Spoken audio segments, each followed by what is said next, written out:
Hey everybody, welcome back to RPG Imaginings. Giant package in the mail today, and this one is from Chaosium Incorporated. So I'm guessing that some of you may have an idea of what this is. You may not, because there has been a lot of product released by Chaosium over the last couple weeks or so since Chaosium Con Australia happened.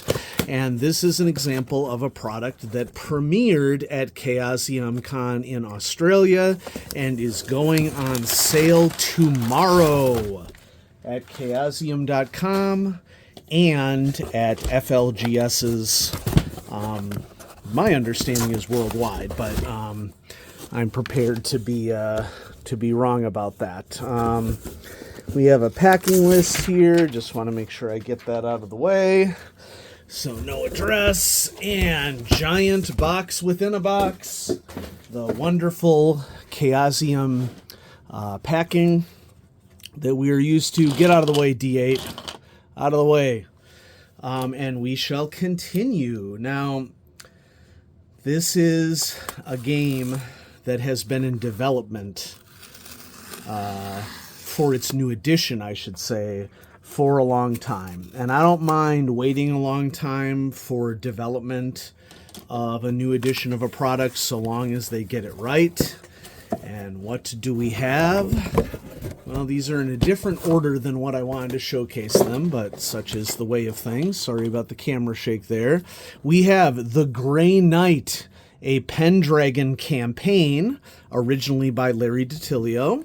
And we have, finally, the Pendragon core rulebook in its most recent edition. Awesome cover art of someone encountering the Green Knight.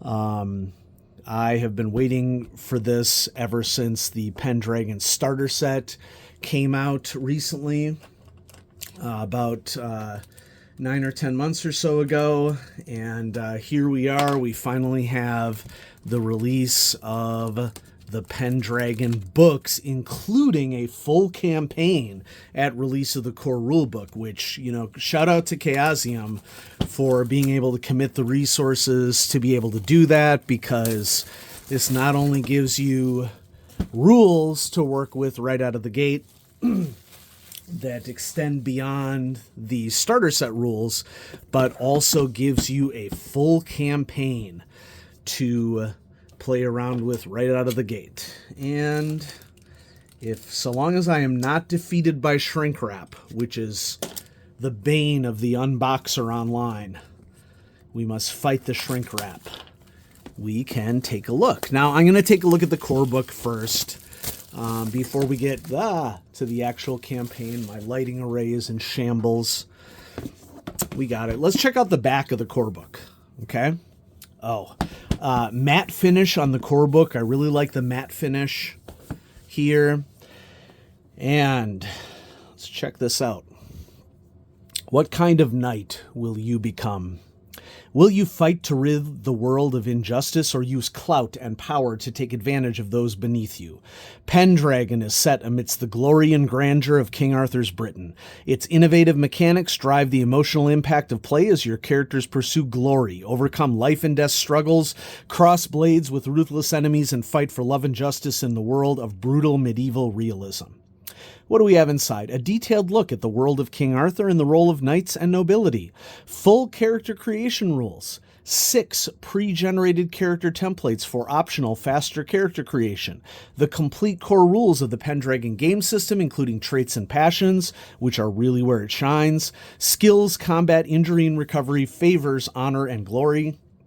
Additional rules for afflictions, obsessions, directed traits, ideals, ransoms, and equipment lists. Rules for the winter phase, the downtime period of the game for characters to train, age, and even go on side quests. A coat of arms generator to make wholly unique heraldry for your player knight.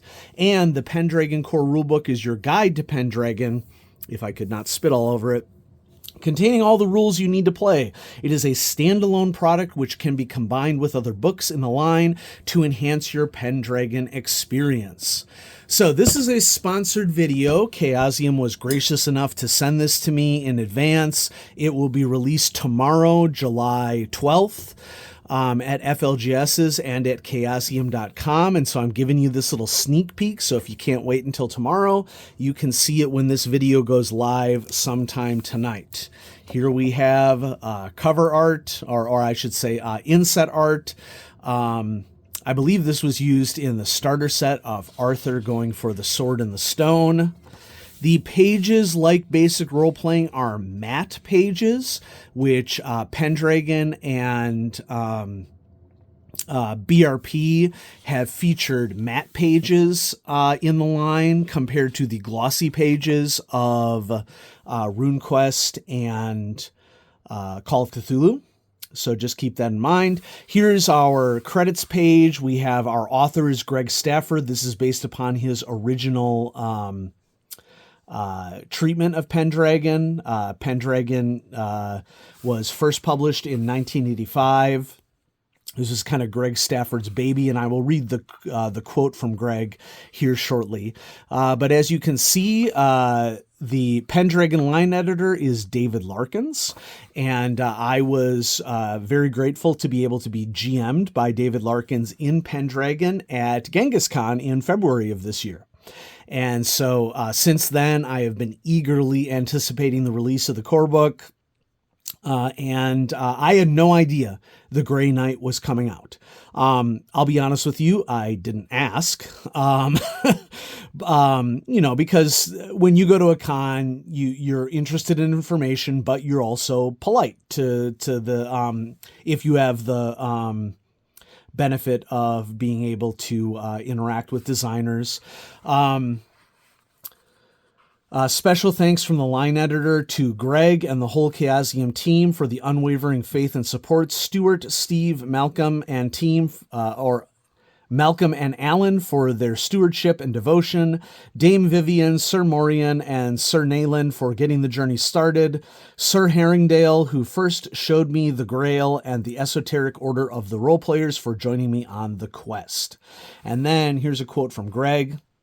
My immense thanks are given to all those who helped to make this the excellent work it is. Their input improved it and filled in gaps in my knowledge and creativity with their own. Credit for its quality is shared with them. Any errors are mine. Dedicated to Stuart Veek, without whom this book would never have been. Thank you. Rest in peace, my friend. And now we are saying rest in peace, my friend, to Greg Stafford. My understanding, and please correct me if I'm wrong in the comments, that Greg had worked a little bit on writing for the new Pendragon before he passed. If I'm wrong about that, my apologies to everyone involved. That's just my rememberings, and I'll be happy to own that if that is inaccurate. Here we have our contents page, and then Welcome to Camelot, Chapter 1, and we have this beautiful, colorful relief, as would have been true in the medieval period. There's a tendency, I think, for people to think that the medieval period was all drab everything, but bright colors were indeed used. So come some of the core principles of the game. This is another world. King Arthur, the best king in the world, rules. This is a world of noble knights and ladies. All knights are not the same. This is a world of hard choices, which is one of my most exciting things because I really love the ethical dilemma nature of Pendragon. It's one of my most favorite aspects of it as a role-playing game. And honestly, folks, I think it's why it's important that Pendragon is part of the hobby. Pendragon is a really good example of a game that is a fantasy game that pivots away from the kill stuff and take its treasure emphasis in fantasy games. There's nothing inherently wrong with that. It's just different. It's more about what are the consequences of making difficult choices in a world where interactions between different factions are a huge aspect of gameplay. And I do have an upcoming video on the channel that is also sponsored by Chaosium. I'm in the process right now of reading the first Pendragon novel that has been released in the most recent cycle by Chaosium. That was sent to me by Michael O'Brien, and I will, once I'm done reading it, which, I'm about, I'd say a quarter of the way through, I will feature that on the channel as well, and what I think of that and how I think that fits into Pendragon role-playing. Personality matters. Excellent picture of knight and lady, and I'm guessing that this is King Arthur with Excalibur and Guinevere. This is about struggle. This story is a tragedy. Glory is everything. The round table is a goal. The characters have no script immunity. A modern game set in an ancient time. You can play the game as episodic scenarios of high fantasy. You can play the game as an Arthurian campaign. And then information about how time passes, the chronology of Pendragon, the position of the game on female knights, which are completely allowed in Pendragon, the steps for becoming a knight, the ranks of knighthood, different advantages and disadvantages of different types of knights. It's beautiful artwork. I love it. And as per normal, I'm not going to be showing you the entire book, okay, because I want you to buy the book.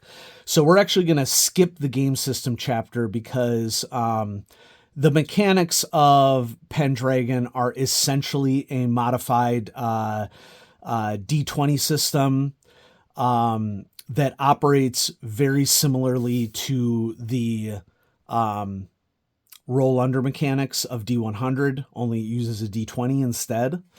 And the real meat of the game system in Pendragon is here in chapter 4, okay, which is traits and passions. This is where Pendragon really shines. And once again, we have a beautiful, like what looks like a stained glass window, or this could be tile, around a depiction of knights fighting by a castle tower. So why traits and passions? Traits and passions are original to Pendragon. They are important aspects of the game and a link, with the Arthurian tradition. Commoners scowl and growl at each other when angry and wail and blubber when they are sad. Sorry, folks. Knights love their brothers and sisters in arms, laugh raucously together, and weep when a good one dies. King Arthur falls from his throne onto the floor, shaking with laughter when some foppery occurs at court. He rages when a foreign king insults him or his kingdom. He weeps when his knights go off on the quest for the Holy Grail, afraid he will never see such noble warriors together again.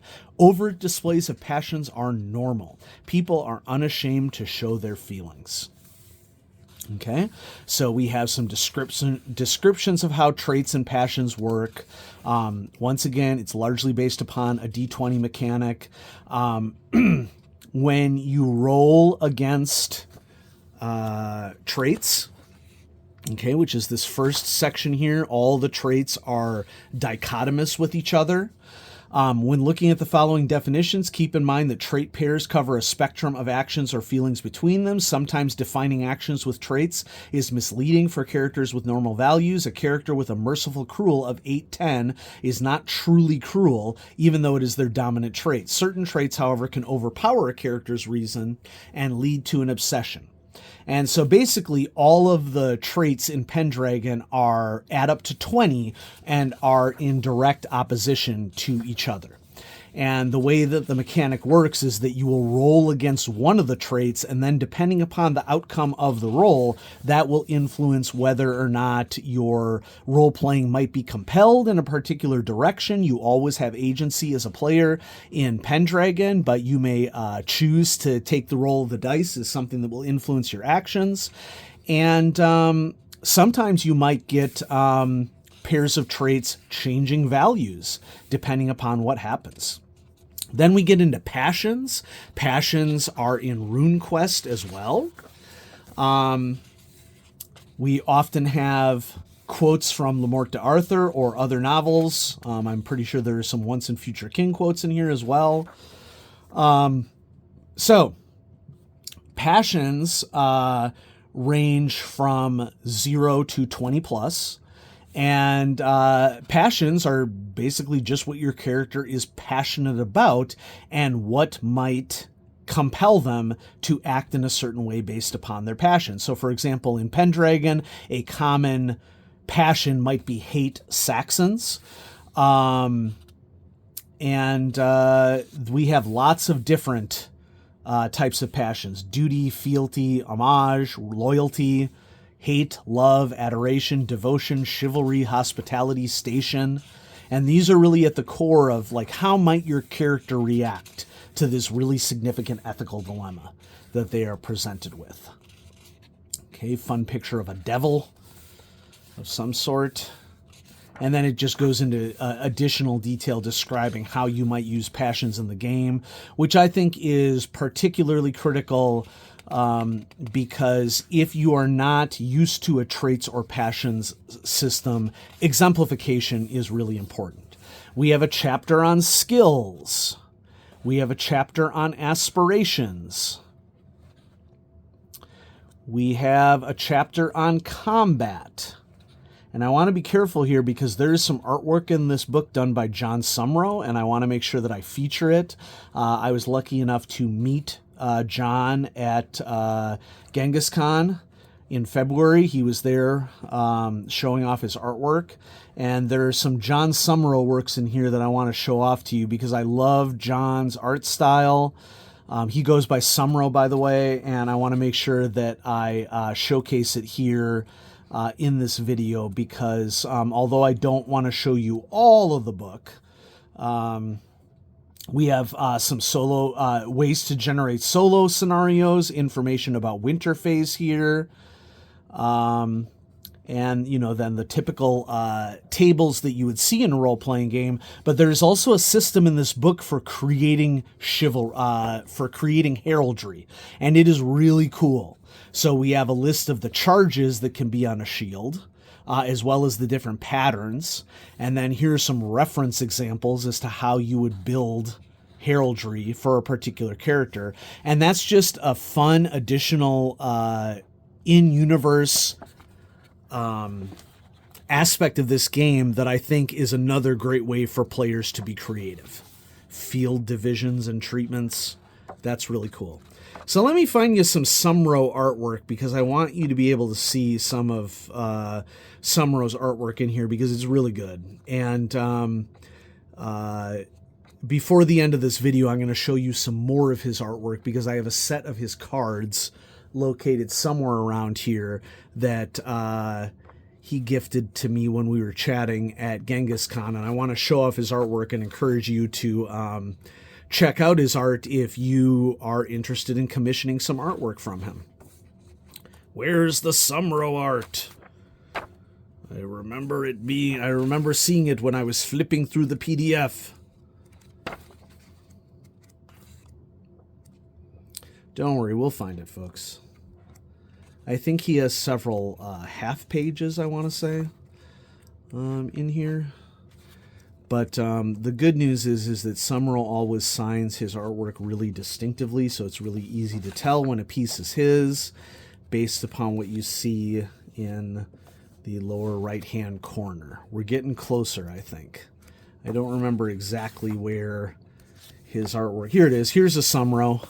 Okay, so we have a walled-in castle and chapel.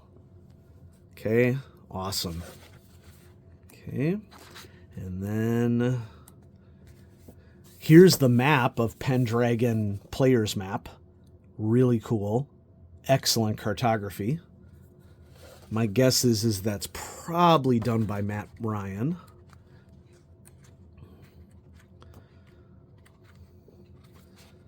And where's another Sumrow piece? There were some cool Sumrow pieces in here that I want to make sure I highlight. Well, we got at least one. There's more. I really like Sumrow's artwork, and I'm glad to see that it is being featured in Chaosium products. Yeah, Pendragon Corebook looks awesome. Okay, let's look at some more Sumrow art because I have a little preview for you of some Sumrow art that is coming up in a Call of Cthulhu product. Call this a little bonus here. So I got this sticker featuring one of his ships for Sumrow art. It's a reflective sticker. That's really cool. That's going to go on one of my RPG bags. And then here's some examples of Sumrow's art. Some of this is Chaosium. Some of this is other just art that he's done as commissions. But I love John's art style. Sorry, Sumrow's art style. I think it's really cool. Nice. I think that this is from BRP. Okay, so he did a lot of the art for the basic role-playing book. This is for a Call of Cthulhu book. I'm blanking on which one this was. You probably recognize it in the audience. He just has really cool artwork. I would hang any of this artwork in my recreation space at any time. Awesome. Ooh.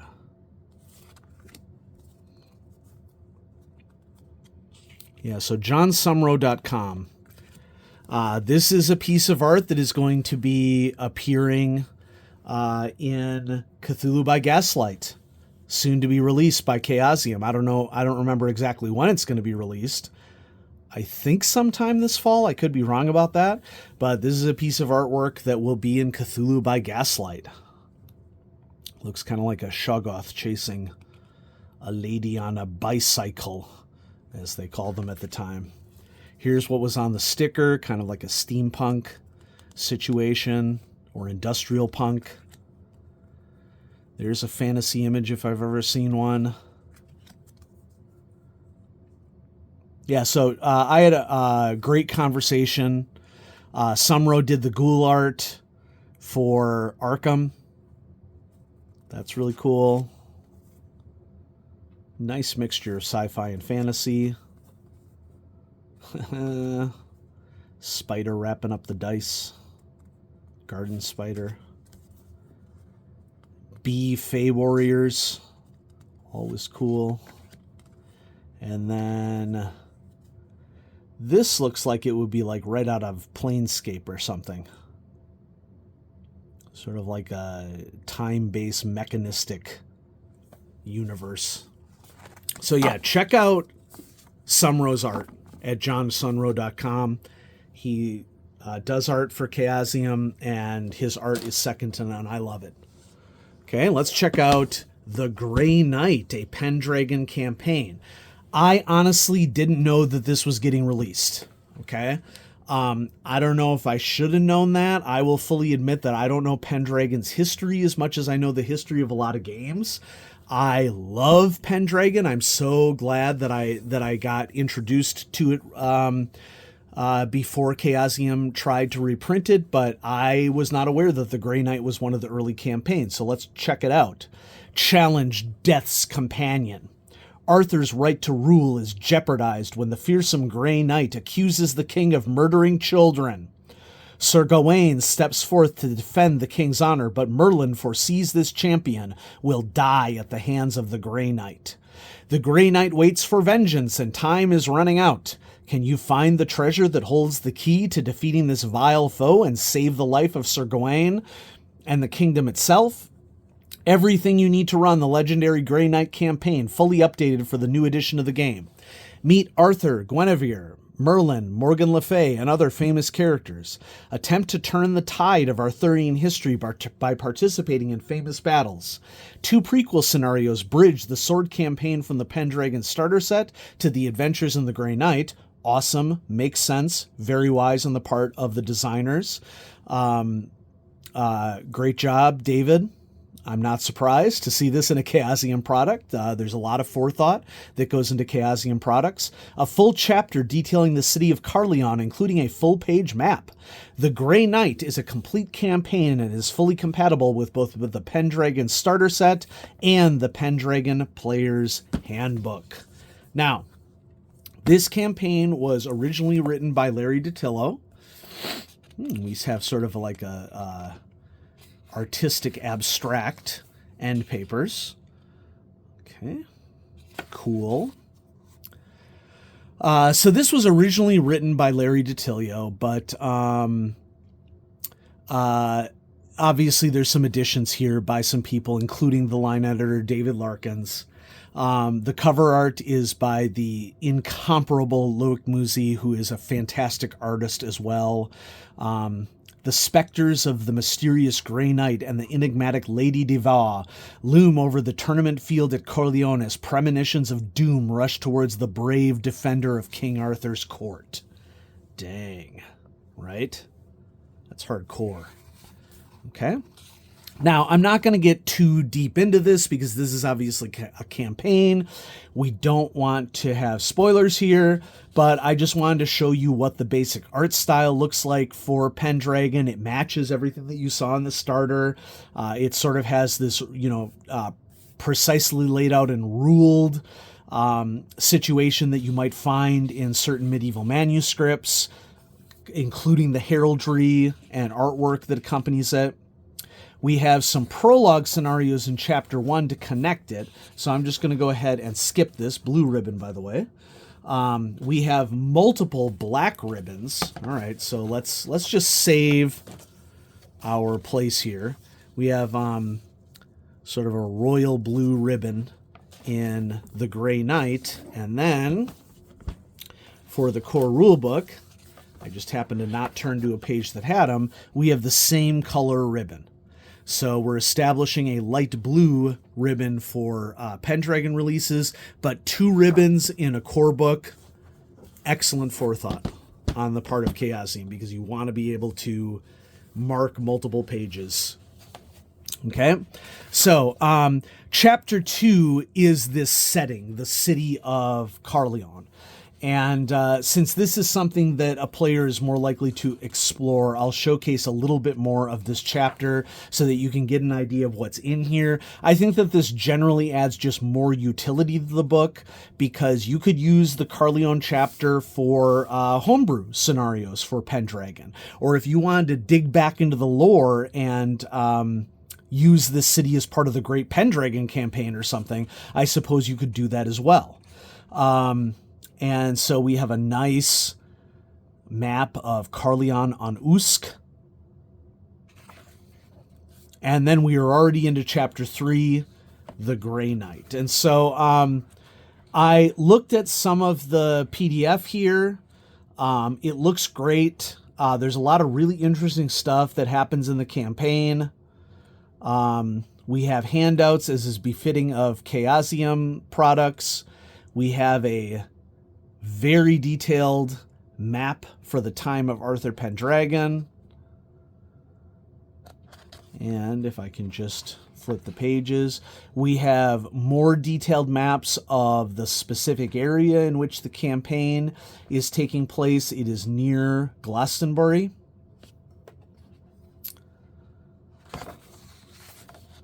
In Cumbria. And so artwork superb. So awesome that this released at the same time as the core book. And I'm going to have this out on RPG Imaginings sometime tonight on the 11th, in time for you to go to an FLGS or chaosium.com on the 12th and purchase anything that you would like to purchase. And just a reminder that if you purchase a physical book from chaosium.com, the PDF is included. Or if you are more of a digital gamer, you can pick it up as a PDF, and Chaosium has been heavily involved in VTTs.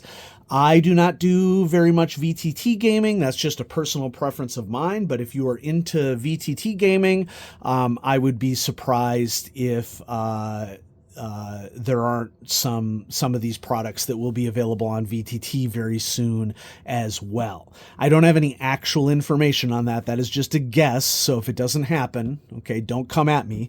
But Chaosium has been very engaged with getting their work on VTTs as quickly as they can.